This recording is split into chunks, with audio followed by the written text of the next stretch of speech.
playing a board game that Indie Boards and Cards published in 2016, I want to say.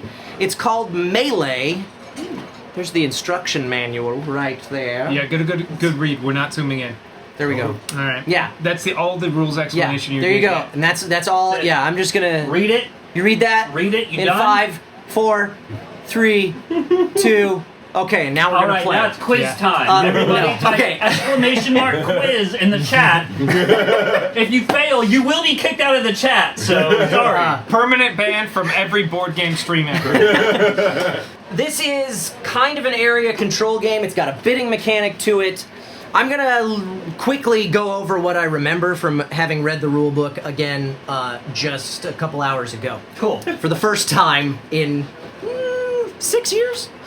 This is a competitive game. The 4 of us are competing. The victory conditions are either be the first person to eliminate any other person's castle, or have the most control of the map. Have dudes in the most territories, basically, when we reach the end of winter on this card right here. Winter. The game is played over a course of up to 4 seasons, because if somebody gets eliminated, game's over. Everybody starts with 15 gold coins. You can everybody starts with a soldier on their castle. Ooh. Let's do the preliminary drafting phase, because this only happens once per game before the first round. All right.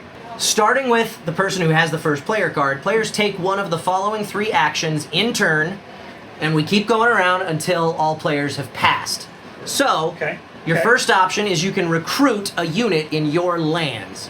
Your lands are your castle and the 2 provinces bordering that castle. That's my land? That's your lands. So this those is a 3. land, this is a land, and this is a land. Yes. And I own them Those are all. your lands, yes, those 3. Okay. When you draft a unit, you cannot place a unit into a territory that someone else already has a unit, which during this phase that's not going to happen anyway. Yeah. Right. You can also only have a maximum of 1 of each type of unit in each territory. Okay, that makes sense. And camps can't go in the castle because they're like a substitute. Camp. I'm the king if I want to build a pillow fort. When you place a unit, you have to pay its cost. Its cost is outlined for you on your I got some cards, man. recruit card. Hell yeah. Soldiers cost 2, knights cost 6, camps cost 2, catapults cost 2. So Everybody, all units. Okay. everybody starts with 15 monies. Okay. The amount of money you have is always public information. So if anybody asks, you have to tell them how much money you've got. Also, because we're playing with the advanced rules, Hell yeah. in addition to the option to recruit when it's your turn during this preliminary drafting phase, you can also bid on a special action card. Sounds good to me. Or a special ability card, excuse me. We have 5 of them that were drawn at random. 5 because there are 4 of us. You draw the number of players plus 1. You can bid on special abilities, meaning if you are the first bidder, you can bid at least 1 gold from your supply, place it on whatever card you want to bid on, place one of your unused units there to indicate that that's your bid. Or if you're bidding on a card that already has a bid, even if it's your own, you bid more than what the current bid is, and then give whoever put their money their money back and their unit back, and you replace it, and that's how that works. Or you can pass. Once you've passed, you're done for preliminary drafting. Okay. And once everybody passes, we will move on to actually playing the game, and I will explain how that works after we do this. By the way, I don't think there's any limit to the number of these that you can end up with. When we get to the end of preliminary drafting, whoever has the highest bid on each card spends that money and gets that card. Cool. And has that ability throughout the rest of the game. Got it. This is the only time this happens for this whole game. The whole game. Whole game. So this middle area. That's Middle Earth right there.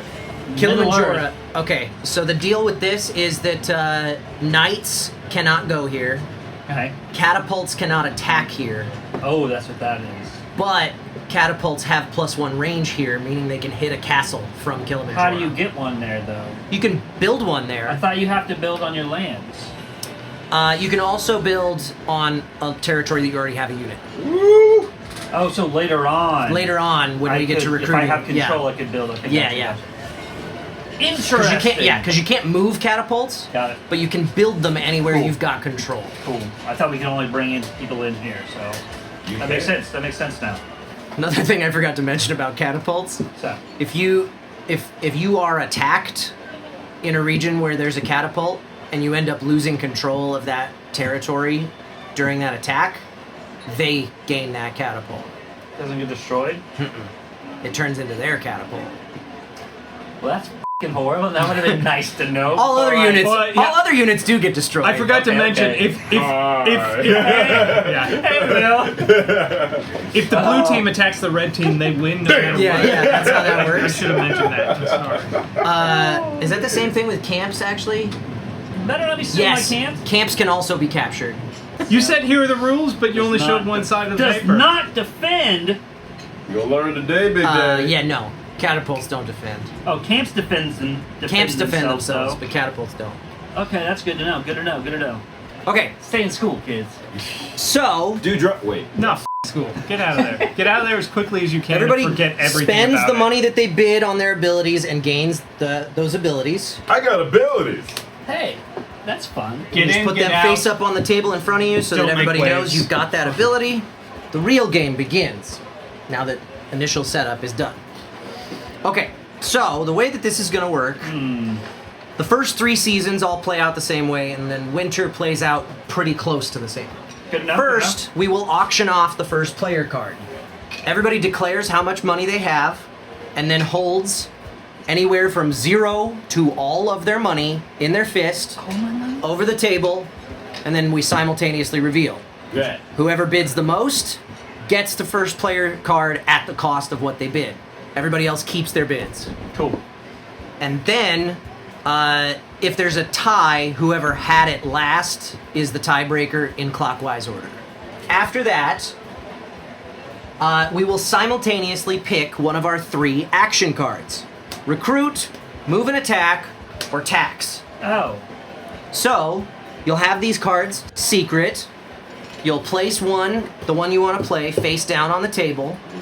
And then, starting with whoever wins the first player bid and going clockwise, on your turn you'll reveal the card that you played, and you will then resolve it. Cool. Tax is the simple one. You just take 3 gold. I like it. That's easy. That's fun.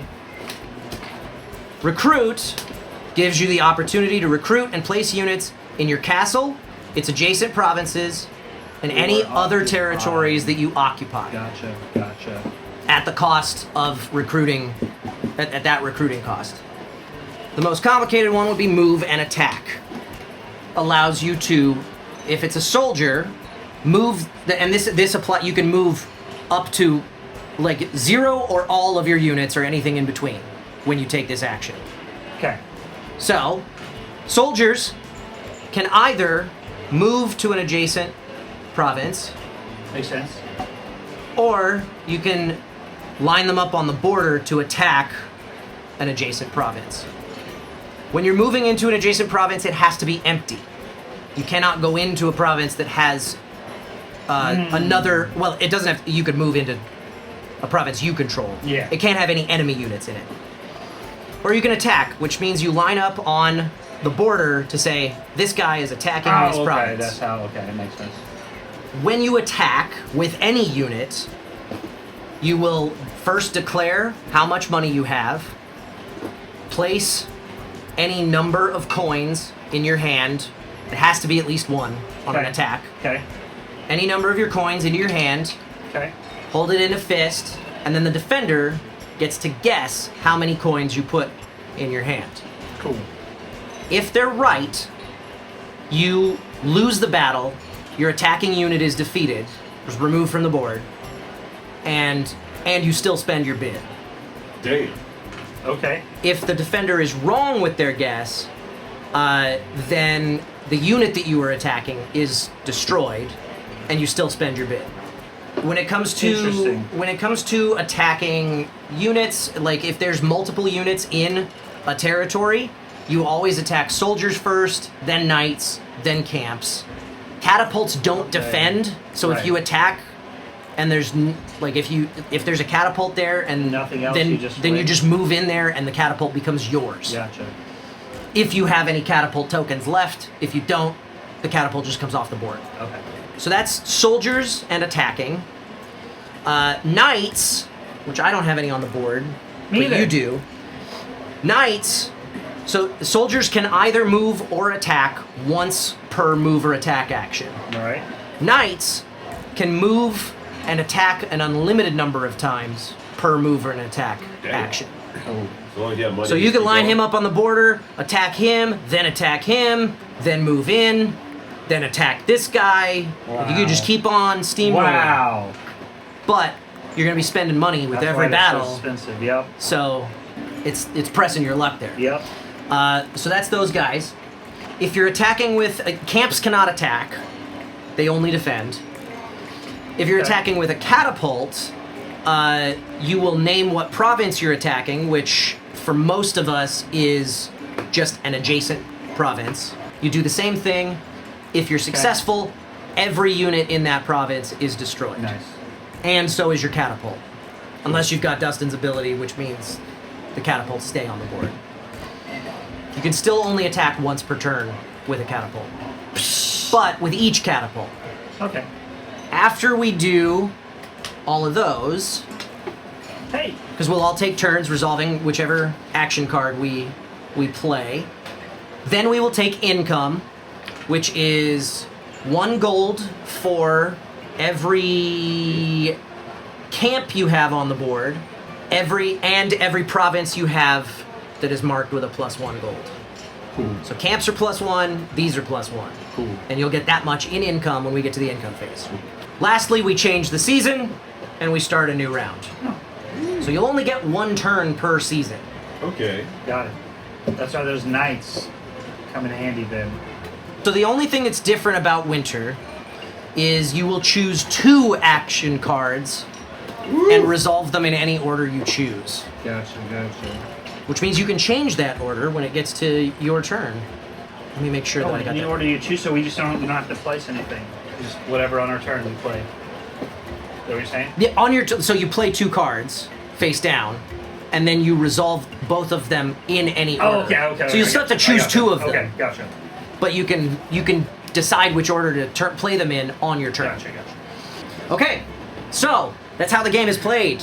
Hey, thanks for hanging out. If you want to spend more time with us, do us a favor. Hit that like button, hit that subscribe button, and most importantly, head on over to twitch.tv/BNB Tabletop and give us a follow there. We play board games live every Sunday night at 5 p.m. Pacific Time on a show we call The Board and Barrel. And we like to keep things interactive. You guys can influence what happens throughout the course of a game with our Buff and Nerf house rules.